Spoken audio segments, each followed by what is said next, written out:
Road to Victory presented by Enterprise. 50 days until the NFL season kicks off. Teams gearing up for training camp. There have been a lot of moving parts this offseason. About a quarter of the teams will have a new starting quarterback. And then you get the return of the guys like Deshaun Watson, Aaron Rodgers. But some things are very much the same. Like Patrick Mahomes and the Chiefs. 8 teams in NFL history have been able to go back-to-back as Super Bowl champs in the NFL. But none have ever pulled off the three-peat. That's what the Chiefs will try to do this year. Patrick Mahomes saying something, though, needs to be different. Fun. Obviously, the end result was awesome, but, I mean, I think a lot of us still have a weird feeling in our mouth because, I mean, we really didn't play the football the way we wanted to play all year long, and it wasn't fun. I mean, every single week having to try to just continue to get better and better and results not paying off the way you wanted to. It wasn't a lot of fun, and we have a lot of those same guys back, and they know how that felt, and so we're going to try to prepare ourselves better this year so that we can play better throughout the season and obviously try to end with the same result. We're about to have some fun. We have Brady, Quinn, and Pete Prisco. We've reeled him in from whatever he's been doing this summer here. Brady, you've put quarterbacks into tiers, getting ready for the NFL season. So very quickly explain the tiers, and then we'll dive into each one. Well, it starts with Patrick Mahomes. He's in a tier by himself. I mean, it's the best of the best. Everyone's trying to catch Patrick Mahomes. The next tier is quarterbacks who have either won a Super Bowl or I think will win a Super Bowl before it's all said and done in their career. The number 3 tier, that's for quarterbacks who, in my opinion, are franchise quarterbacks looking to take the next step. The next tier, you got quarterbacks who are kind of in that purgatory of trying to become the franchise quarterbacks, have played a little bit so far, maybe not enough to solidify themselves. And then there's the 5th tier. That's quarterbacks who are trying to win a quarterback battle just for the shot of being a franchise quarterback. Some questionable things in here. I'm not calling them questionable, Brady. Pete is calling them questionable, including Russell Wilson bringing in tier 4. We'll get to that in a second. But Pete, let's start with you. Patrick Mahomes, tier 1. The only name in there, is he one of one right now in the NFL? Oh, there's no doubt about it. And look, Josh Allen, Joe Burrow, they're great quarterbacks.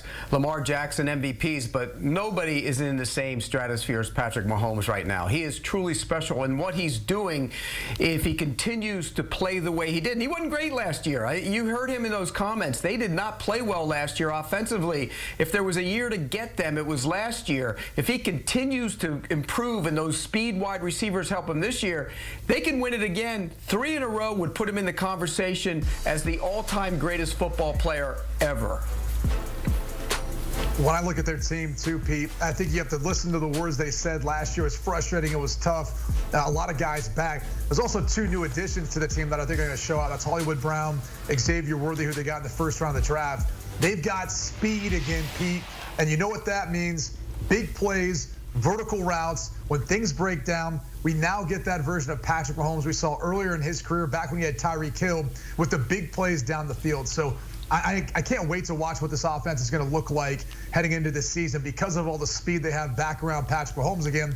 And still Travis Kelce, who's going to have his production as well within this offense. So that is tier 1. It is one person and one person only. Let's go to tier 2, see if anybody's close to Patrick Mahomes here. Tier 2, Lamar Jackson, Joe Burrow, Josh Allen, C.J. Stroud, only going into his 2nd season. Justin Herbert, Aaron Rodgers coming off injury, Jalen Hurts, and Matt Stafford. Pete, first of all, do you agree with this grouping? And also, is anyone close to Mahomes? Well, Josh Allen's the closest to Mahomes in my book. You know, people love to point out his turnovers and what he's done turning the ball over, but I think a lot of that has come from pressing in situations where he's been asked to do too much. As they get better running the football, which we saw later in the season, he will stop turning it over. He had an MVP-type season last year, and people didn't really pay attention. Let's not forget, missed field goal at the end of the game against the Chiefs, they could play on and maybe win that game, or if he hits that shot in the back of the end zone, they might win the game as well. So they were close last year despite all the injuries. He's the next guy in my book right behind him. Joe Burrow's right there with him. I think that's 2 and 3. This tier is, guys who've won Super Bowls, because you got to put Matt Stafford in it. Matt Stafford didn't play as well last year, I didn't think. 24 touchdowns, 11 picks. It'll be interesting to see how he bounces back this year. You're not wrong about that, Pete. He didn't play his best football last year. A couple years ago, he did. And let's not forget, too, they're in a transitional period, too, a little bit there on offense. So I think that played a role in the lack of production. But you said it. Josh Allen's the second best of this group. I think Joe Burrow's going to be right there with him, too, once he comes back and is healthy. But Lamar Jackson's the other quarterback that I think you have to throw in as part of that mix, given the fact that he is a two-time MVP. You know they're going to get to the playoffs. It's just, can they finally get over the hump and make that run? And it has to be more than just Lamar. He can't do it all himself. But the other guy I got to get a lot of credit to, C.J. Stroud. After his rookie season, I think he's that next guy that will continue to build, have a huge second year in the league. And he's the next guy that I think after the season we'll be talking about amongst the likes of this. That's why I put him as part of this Tier 2 list. Even though he doesn't have a Super Bowl, we've only seen him for 1 year so far. Last year was spectacular, and he literally set the league on fire with what he did. I can't wait for year 2. Pete, is C.J. Stroud good enough to be in that Tier 2 even though he hasn't won a Super Bowl yet? Yeah, he is. And again, I say this with high praise. I've said it many times. He reminds me of Dan Marino. The way he plays the game makes it so easy. Wasn't as good in college as he will be in the NFL. And I don't think he's going to have a step back this year. So, yeah, I'd put him in that same class, same tier. C.J. Stroud jumping up to Tier 2 and Brady Quinn's quarterback tiers here. Let's go to Tier 3. These are franchise quarterbacks who've already solidified themselves, but are looking to take the next step. We have Trevor Lawrence, Dak Prescott, Brock Purdy, Jordan Love, Pete, a little love for Jordan Love, Tua, Kirk Cousins, Jared Goff, Baker Mayfield, Kyler Murray, and Deshaun Watson. Brady, I want to start with you, though. Who out of this list, this is your list, could actually win a Super Bowl? Well, I think Trevor Lawrence could. I think Dak Prescott could. Brock Purdy, Jordan Love. I think Tua, especially given the situation he's in, it'll be interesting to see what Kirk Cousins does in Atlanta. Obviously coming off an injury, but a lot of talent around him. The Lions are in a great spot, too. I think Baker Mayfield's the most interesting one of all these quarterbacks because I've been a big believer in Baker Mayfield, and I understand Pete's probably going to have some pushback about him specifically, but when you look at what he did last year with the Bucs, when you look at where he took the Browns in some of the highlights there, I know his final year there wasn't great, but go back to the year before when they go to Pittsburgh, they get a playoff win there. He has been able to elevate the level of play of the guys out around him, especially when he's healthy. So I put him as part of this list because I think for all these guys, they need a little bit more help than the group that you're talking about ahead of them, where those guys just have extraordinary talents. In this case, I think these guys are all proven they're franchise quarterbacks, but they do need a solid defense around them. They do need some weapons around them. I think in order for that situation to present itself where they can hoist up the Lombardi Trophy. I'm not going to push back on Baker Mayfield. I think you got him right where he should be. I think Baker Mayfield's in for a big season with the Bucs. I thought last year was a big proving year for him. And I can tell you from being there in May at their minicamp, the players love him. They rave about him. And I think this is going to be a big year for him. So I'm not going to push back on that one. I think maybe when you look at this list, I think it makes sense where a lot of these guys are. But Dak Prescott doesn't get the due he deserves. Look, is he a star quarterback in the Burrow, Lamar, Allen category? No. But he's a guy that led the NFL in touchdown passes last year. We talk about Lamar Jackson with two-time MVP, but he doesn't get it done in the postseason. We say that. We always say that. Well, it's the same thing for Dak Prescott, but I think Dak Prescott gets pinged by it a little bit more than maybe Lamar Jackson does. So that's the one I would pick on a little bit here, is the fact that we saw Dak Prescott lead the league in touchdown passes last year. Well, it'll be interesting with contract negotiations with him at the Cowboys to see exactly where they land on that money. Let's go to the next tier here. I believe we're on Tier 4, quarterbacks who are looking to become a franchise quarterback. And the one glaring thing that stands out about this is the guy who's now been in the league for 14 seasons. Brady, you have Russell Wilson on this list coming in at Tier 4. Why is that?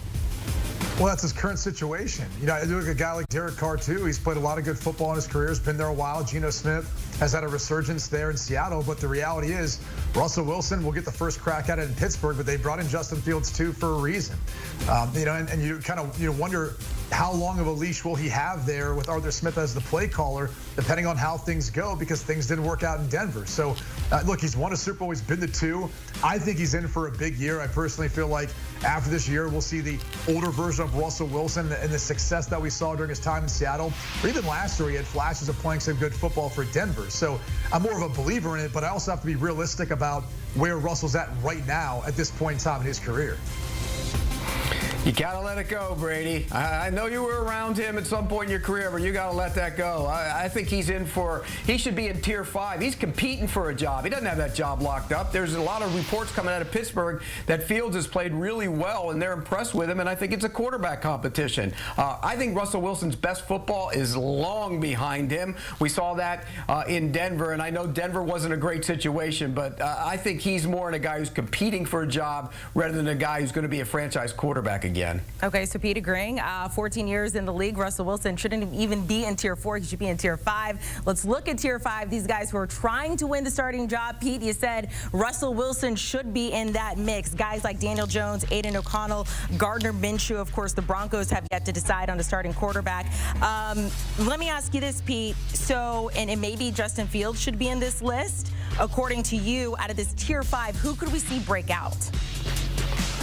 Well, who could break out? Drake May could break out because I think he's going to eventually be the starting quarterback. Bo Nix could break out because he's going to be the starting quarterback. But the guy you got to keep an eye on, and he's not really competing for a job, is Daniel Jones. I know he's coming off a major injury, but who's competing with Daniel Jones? It's not going to be Drew Lock. If Daniel Jones is healthy, he starts. Period. End of story. So I think he might be one of those guys that probably should be in Tier 4, and you should put Russell Wilson in Tier 5. And here's why he's in Tier 5, Pete, because I knew you'd bring this point up. He's competing with whether or not he'll be on the roster next year. The reality is, given his contract, how much he's being compensated, if he doesn't play better this season, he's competing with potentially Drew Lock replacing him or a draft pick to be seen in next year's draft. So I figured you'd kind of, throw a little shade for that particular one, but that's the reality of where they're at, I think, with the New York Giants. And it's going to be a tough call considering they lost Saquon. Darren Waller has retired. It's a lot of pressure to put on Malik Neighbors. I think he's a heck of a player and will have an unbelievable career in the NFL. But to be the only really, number one option for him right out the gate as a rookie with not a ton of help out around him, quarterback coming off of an injury, that's a tall task to ask of the rookie, and obviously a lot of pressure on Daniel Jones. So he's competing with the future, that 2025 QB draft class, and someone potentially replacing him. Brady, Quinn, Pete Prisco. Go ahead, Pete. Wait. This is a time machine. We're doing 2024, not 2025. Don't rush my life away, Brady. I don't have many years left, Yeah, no, trust me. We realize that, Pete. We're all on the same page there. The other thing you have to ask yourself, though, Pete, is you talked about how he's not competing against anyone. Are you telling me if he goes out there and doesn't play well this year, they don't put Drew Lock in at some point early? I'm talking about right now. He's not competing for a job right now. Well, he's competing to potentially get replaced, and maybe the Giants find themselves somewhere in the top of next year's draft and able to take a guy like a Carson Beck, for example, or Shedeur Sanders, whoever's up at the top of the draft next year. We're good? Are we competing for the last word? We're all good? We're good. Okay. Brady, good. Quinn, Pete Prisco, we appreciate it. 50 days away from the beginning of the NFL season. Season beginning September 8th. And by the way, when it comes to the Super Bowl champs, the Kansas City Chiefs, you can watch them on CBS more than any other network.